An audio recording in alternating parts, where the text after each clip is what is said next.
ডাক্তারের স্মৃতিগুলো মনে পড়বে বারে বারে।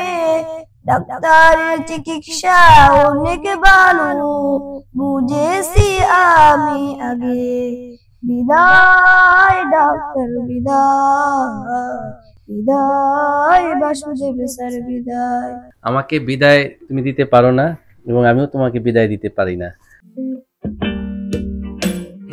হ্যালো ভিউয়ার্স, আমার চেম্বারে অনেক ক্রেস্ট আছে, আপনারা নিশ্চয়ই খেয়াল করছেন। তো ম্যাক্সিমাম ক্ষেত্রে এই ক্রেস্টগুলো আমি আমার পেশেন্টদের কাছ থেকে পেয়ে থাকি। তো অনেক ক্রেস্টের মধ্যে আজকে যে ক্রেস্টটি আমি আপনাদেরকে দেখাচ্ছি, খেয়াল করুন। তাহের আহমেদ আমার একজন পেশেন্টস রোগী, বয়স মাত্র 11 বছর, সিলেট থেকে এসেছে। যেদিন আসে সেদিনই চেম্বারে এসে সে বলে যে স্যার, আমি আপনার অনেক ভিডিও দেখেছি, ভিডিও দেখে আপনার প্রতি আমার অনেক ভালো লাগা তৈরি হয়েছে, আমি আপনাকে নিয়ে একটি গান রচনা করেছি। তার স্বরচিত যে গানটি আমাকে গেয়েই শোনালো, আমি তো একদম মুগ্ধ হয়ে গেলাম। বিদায়ের এই শুরুতে বলছি হাসি মুখে, এ যে এক কষ্ট বয়ে যায়। ও আমার ডাক্তার প্রিয়, মাঝে মাঝে খবর নিও, ভুলে যেও না আমায়।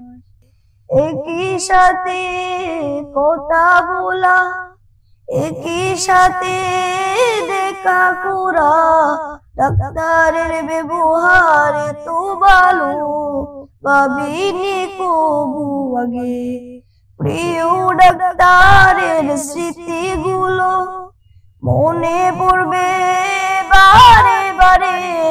ডাক্তারের চিকিৎসা অনেক ভালো বুঝেছি আমি আগে। বিদায় ডাক্তার বিদায়, বিদায় বাসুদেব স্যার বিদায়। আমাকে বিদায় তুমি দিতে পারো না এবং আমিও তোমাকে বিদায় দিতে পারি না। তুমি থাকবে আমাদের মাঝে। এই যে চমৎকার মিষ্টি সুরের যে গানটি তুমি আমাকে উপহার দিলে, এই উপহারটি আসলে কি বলবো, আমার জীবনে একটি স্মরণীয় অধ্যায় হয়ে থাকবে। সো দ্যাট আমি অবাক হয়ে গেলাম, ওর কিন্তু কিছুক্ষণ আগেই সার্জারিটি করা হয়েছে, অর্থাৎ সে এখনও হসপিটাল থেকে ডিসচার্জই নেয়নি। সো ভিউয়ার্স, আপনারা খেয়াল করছেন এই যে মিষ্টি বাবুটি, ওর নাম হচ্ছে মিস্টার তাহের আহমেদ। সে এত লক্ষ্মী একটা ছেলে, আসলে কি বলবো, ওর মানে গুণের কোনো শেষ নেই। তাহের, তুমি বলো তো তোমার আসলে কি কি কষ্ট হতো আগে অপারেশনের আগে? হা করে ঘুমাইতাম, গলায় কষ্ট হতো। আচ্ছা আচ্ছা। নাক ডাকতাম, আচ্ছা নাকে ডাকাডাকি করতো। আচ্ছা, আর আলা হা করে ঘুমাইতাম, হাত দিয়ে গালে। আচ্ছা আচ্ছা। এই যে বাচ্চাদের একটি কমন সমস্যা, 3 থেকে 13 বছর বয়সের বাচ্চাদের একটা কমন প্রবলেম হয়, সেই প্রবলেমটার নাম হচ্ছে এডিনো টনসিলাইটিসের সমস্যা। অর্থাৎ যাদের এই এডিনয়েড এবং টনসিল বর্ধিত থাকে বা টনসিলের বারবার সংক্রমণ হয় এবং এডিনয়েডে এনলার্জ থাকে, তাদের এই কন্ডিশনটির নাম হচ্ছে এডিনো টনসিলাইটিস। এবং এই সমস্যা হলে বাচ্চাদের যে উপসর্গগুলো দেখা যায় তার মধ্যে হচ্ছে যে বারবার গলা ব্যথা করে, কোনো কিছু গিলতে কষ্ট হয়, ঢোক গিলতে কষ্ট হয়, খেতে কষ্ট হয়, রাত্রেবেলা হা করে ঘুমায়, ঘুমের মধ্যে দম নিতে যখন কষ্ট হয়, শ্বাসকষ্ট হয়, এবং অনেক ক্ষেত্রে নাক দিয়ে দম ছাড়তে কষ্ট যখন হয় তখন হা করে ঘুমায় এবং নাক ডাকার শব্দ হয়। পাশাপাশি যখন এটা অতিরিক্ত মাত্রায় চলে যায় তখন কিন্তু মুখ দিয়ে লালাও ঝরে। তো এরকম কন্ডিশনে আসলে বাচ্চারা যেরকম ভয় পায়, বাচ্চার মায়েরা তার চেয়ে বেশি ভয় পেয়ে যায়। কারণ যখন ঠিক মতন ঘুমাতে পারবে না, কোনো মা বাবাই কিন্তু এই জিনিসটিকে আসলে কি বলবো যে সহজভাবে নিতে পারে এবং তাদের মনের মধ্যে অনেক ভয় তৈরি হয় এবং কোথায় যাবে কি করবে এই নিয়ে কিন্তু তাদের কিন্তু আসলে আলটিমেটলি ছুটাছুটি শুরু হয়ে যায়। তো আলটিমেটলি আমরা বলি যে এই ধরনের সমস্যা থাকলে কিন্তু একজন নাক কান গলা রোগ বিশেষজ্ঞ চিকিৎসকের পরামর্শ নিতে হবে। তো তারা আমার কাছে যখন আসে, তার মা সহ পরিবারের আরো একজন আসে আমার কাছে, আসার পর যখন আমার সঙ্গে এই কষ্টগুলো শেয়ার করলো, আমি দেখলাম যে তার এনলার্জড এডিনয়েড এবং টনসিল, এই প্রবলেমের কারণে কিন্তু তার এই কষ্টগুলো হচ্ছিল। আজকে আমরা তার একটি সফল অস্ত্রোপচার সম্পন্ন করেছি সকালবেলায়। এখন আমরা দুপুরে ফলো আপ করছি। আমার পেশেন্ট মিস্টার তাহের আহমেদ, সে সম্পূর্ণ ভালো আছে। তাহের, তুমি কি অপারেশনের সময় কোনো ব্যথা পেয়েছিলা? কোনো কিছু টের পাওনি, তাই তো? আচ্ছা, তোমার অপারেশন সাকসেসফুল, কংগ্রাচুলেশনস। এবং আমার পক্ষ থেকে তোমার জন্য একটি ছোট্ট উপহার নাও।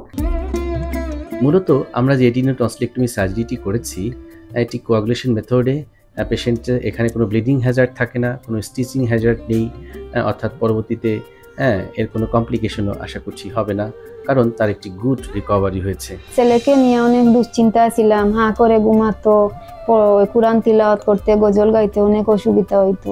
আপনার চিকিৎসা আলহামদুলিল্লাহ আমরা সুন্দরভাবে পাইছি, আপনি সুন্দর করছেন, আমার বাচ্চাটা কথাও হয়েছে সুন্দর, আপনার সামনে তো তার গজলটাও গাইলো।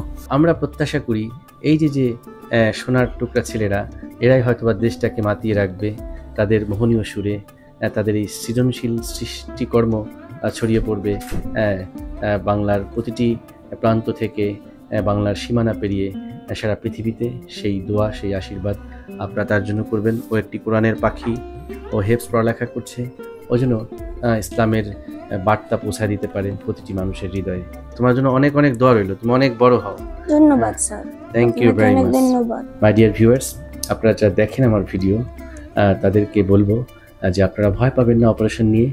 অপারেশন যদি সঠিকভাবে সঠিক সময়ে করা হয় তাহলে এর কোনো খুব বেশি জটিলতা নেই এবং সমস্যা থেকে খুব সহজেই কিন্তু আপনারা মুক্তি পাবেন। সবাই ভালো থাকুন, সুস্থ থাকুন, নিরাপদে থাকুন, আর এই কোরআনের পাখিটির জন্য আপনারা দোয়া করুন। Take care.